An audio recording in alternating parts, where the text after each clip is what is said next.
নমস্কার সবাইকে আমার ভ্লগে আরও একবার স্বাগত। তো এখানে সকাল সকাল উঠাই একটুখানি আমি ঘরটা সাফা করে নিই, তার মানে আমার ফটোগুলোর মধ্যে ধুলা পড়ছিল ওইগুলোই একটু সাফা করে নিই। আর এই ফটোটা দেখো কি সুন্দর হয়েছে, শরৎ দা আমার আঁকায় দিয়েছিল, যে দেখে তেই কয় যে অনেক সুন্দর হয়েছে, একদম সেম টু সেম। আর আমার কাছে ওই ফটোটা অনেক দারুণ লাগছে। আর এদিকে জানি না আমি কেন ফ্রেমের এই পিছনের এটা ভাঙে গেছে। তো তারপর এখানে এটা হইলো আমি যখন ফার্স্ট ইয়ারে আসছিলাম কলেজে, তখনের ফটো একদম ইউনিফর্মে কলেজের। তো এখানে আমার ফাইনালি সব কিছু সাফা করার ডান। আর সকাল উঠে আজকে একটা আমার লগে অঘটন ঘটছে, যা তোমাদের সাথে আমি শেয়ার করব। তো তারপর এখানে সব কিছু কামঠাম সাইরা আমি লগালগ স্নানটা করে আসি। আর এটা হলো আমার 30 ডে চ্যালেঞ্জের সেকেন্ড দিন। তো তারপরে এখানে দেখো এই যে স্নান করার পর চুলগুলো একটুখানি এইভাবে আমি ডেইলি মানে প্রতিদিনই করি আয়নার সামনে। তোমরা কে কে করো আমার কিন্তু অবশ্যই জানাই। তো এখানে স্কিন কেয়ার বলতে কিন্তু আমি খালি ক্রিমটাই লাগাই, কারণ আমার অনেক সেন্সিটিভ স্কিন। তো চলো এবার আরেকটুখানি ঢং করে নিই। আর এইদিকে আমি ভিডিও করতে করতে ভুলে গেছিলাম যে আমার তো গরম জল খাওয়াই হয়নি। তো এখানে আমি গরম জল নিয়ে আসি, আর মনে পড়ে যে দাঁড়ায় দাঁড়ায় তো খাইতে লাগে না, তারপরে আমি বইয়া পড়ি টুপ করে। তো এখানে গরম জল খাওয়ার সময় মনে পড়েও তোমাদের সাথে তো শেয়ার করা হয় নাই যে আমার মন খারাপের মানে রিজনটা কি। তো এখানে আমি সকালে উঠেই যখন মানে ভিডিওটা এডিট করতে থাকি, তখনই আমার হাত লাইকা আমার না চেইনটা ছিঁড়া যায় এখান থেকে।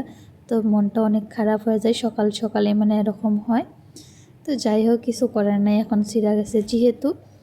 আর ভাগ্য ভালো ঘরেই হয়েছে, যা হওয়ার যদি বাইরে হইতো হয়তো আমি এটা পাইতামই না। তো এখানে একটুখানি বয়া বয়া সবার সাথে আড্ডা দিতেছিলাম। তো তারপরে এবার হইলো লাঞ্চ করার বাড়ি। আর আজকে ছিল ডাল আর একটা ছিল ভাজা, এটা কী ভাজা আমার এখন মনে নাই। তো এইগুলো দিয়ে আজকাল লাঞ্চটা সেরে ফেলি। আর সত্যি কথা কইতে ডাল আমার বেশি টেস্ট লাগে না, কিন্তু আজকে যে লাঞ্চ ছিল অনেক কিছু দিয়া, সবজি টবজি দিয়া, তো ডালটা অনেক টেস্ট ছিল। তোমরাও চাইলে ট্রাই করতে পারো।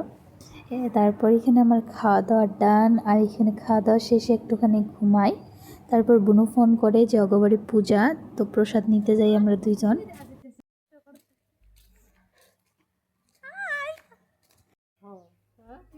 তো এই যে এই বুনুগো বাড়ি ছিল পূজা।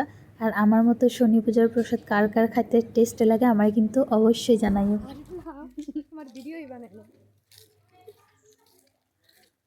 এটাই খোঁজ ভাই ভাত খাই আবারই খাইছে ভাই।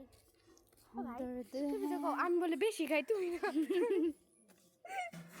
তুমি না এলো কিছু কইরা না এমনি কত দিলা কইরা খাই জল তুমি সবচেয়ে। তো এইখানে সন্ধ্যাবেলার সময় যাই আমি এটা ঠিক করে নিয়ে আসি ছোটো দাগো দোকান থেকে। এবার ঠিক আছে তাই না, গলাটা খালি খালি লাগতেছিল। তো ওইখানে যাই ওইখানে দোকান থেকে আর কি বিস্কুট আর এইটা কি কেক নিয়ে আসি। তো চলো এবার একটুখানি প্লেটিং করা যাক, আর এইভাবে সুন্দর করে একটা প্লেটিং করি। প্লেটিংটা কেমন লাগছে অবশ্যই জানাও। তো চলো খাওয়া যাক। তো আমি ভাবছিলাম যে সবাই যেমনি খাওয়ার সময় একটু সুন্দর করে ভিডিও নেয়, আমিও নিতেছিলাম, কিন্তু আমার দেহ মুখটা কীরকম করে লড়তেছে ভাই। তো যাই হোক, তারপর এখানে আর অল্প আমি খাওয়ার সময় ভিডিওটা করে সবার লাস্টে আমি এই গয়া পেয়ারা মধুরিয়াম যে এটা খাই, এটা কিন্তু আমার একটা ফেভারিট। তো আমার মতো কার কার এটা ফেভারিট আমার কিন্তু অবশ্যই কমেন্টে জানাও। তো that's it, hope you like this one, by.